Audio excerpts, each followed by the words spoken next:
আসসালামু আলাইকুম। নতুন একটা ব্লগ ভিডিওতে সবাইকে স্বাগতম। মাম্মামস মান্না চ্যানেল থেকে আমি মান্নার মাম্মা। আজকে প্রথমবারের মতো নিজের হাতে কেটে বেছে হাঁসের মাংস রান্না করেছি, সেই জন্যই এই ভিডিওটা করা। এখানে একটা মজার ব্যাপার আছে। গতকালকে আমার ছোটো দাদা ফোন দিছিল, ভিডিও কল, ওই হাঁস পরিষ্কার করতেছে, রাজহাঁস জবাই করছে।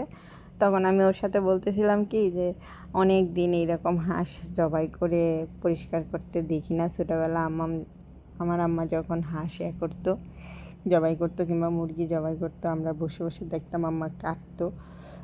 এটা কে কে করেছেন জানি না, কিন্তু আমরা খুবই করতাম। হাঁস মুরগি জবাই করলে আমার পাশে বসে থাকতাম, আম্মা এটাকে পরিষ্কার করতো, কাটতো, আমরা দেখতাম। কিন্তু সবচেয়ে মজার ব্যাপার যেটা, সেটা হচ্ছে আমি আমার ছোটো দায়ের সাথে বলছি, আর 10 মিনিট পরেই মানহার বাবা বাসায় আসছে, 2টা আস্ত হাঁস নিয়ে আসছে এরকম জীবিত। মানহার বাবা কিন্তু শুনেও নাই কিংবা জানেও না, কিন্তু নিয়ে আসছে। এই একটা ব্যাপার হচ্ছে, আমি বুঝি না, আমি একটা কিছু মনে মনে উইশ করলে মানহার বাবা দেখি এটা নিয়ে হাজির হয়, কিন্তু কিভাবে আনে আমি জানি না, ওই সব সময় এটা করে। যাই হোক, হাঁস 2টা এনে মানহার বাবা জবাই করে দিছে, মানে আমি ধরছি আর মানহার বাবা জবাই করছে। জবাই করার পর রেখে তো মানহার বাবা চলে গেছে। এখন তো আমার পালা, এটা পরিষ্কার করতে হবে। আমি তো জানি না এটা কিভাবে পরিষ্কার করে, কোনো দিন পরিষ্কার করি নাই কিংবা কাটিও নাই। এখন আমি তো এটা নিয়ে বসলাম। প্রথমে শুকনাই আমি চাইছিলাম যে পাখনাগুলো একটু উঠায় ফেলবো সব, আমি ভাবতেছি খুব সহজে উঠে যাবে, কিন্তু পরে দেখি অনেক শক্ত।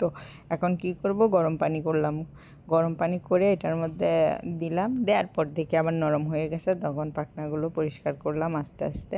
মানহার বাবা আবার বলছে কি চামড়া চুলে ফেলে দিও। এখন আমি প্রথমে চাইলাম যে চামড়া চুলে ফেলে দিব, দেখি হাঁসের চামড়াই তো সব।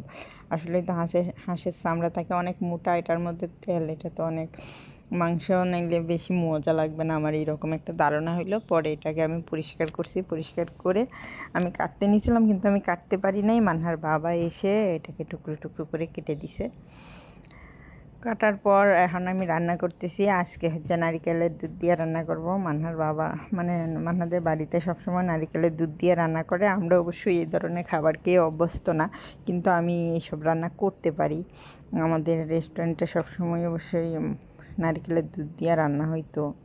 কারি আছে এক ধরনের, আবার চিকেন কারি, এগুলো সব নারিকেলের দুধ দেওয়া হইতো। তো আমি এগুলো রান্না করতে পারি, সেই জন্যই আজকে নারিকেলের দুধ দিয়ে রান্না করলাম।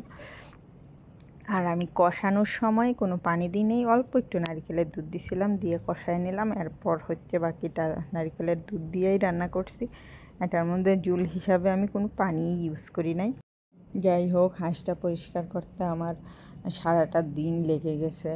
এরপর মান্না এবং মান্নার বাবা এতটা মজা করে খেয়েছে আর এতটা তৃপ্তি নিয়ে খেয়েছে যে আমার কষ্টটা সেখানেই উসুল হয়ে গেছে। এই তো আমাদের হাঁসের মাংস রেডি। আজকের মতো এখানেই বিদায় নিচ্ছি। দেখা হবে অন্য আরেকটা ব্লগ কিংবা রেসিপিতে। সেই পর্যন্ত সকলেই ভালো থেকো। আমাদের ভিডিওটা ভালো লাগলে লাইক, কমেন্ট, সাবস্ক্রাইব করতে ভুলো না। টাটা।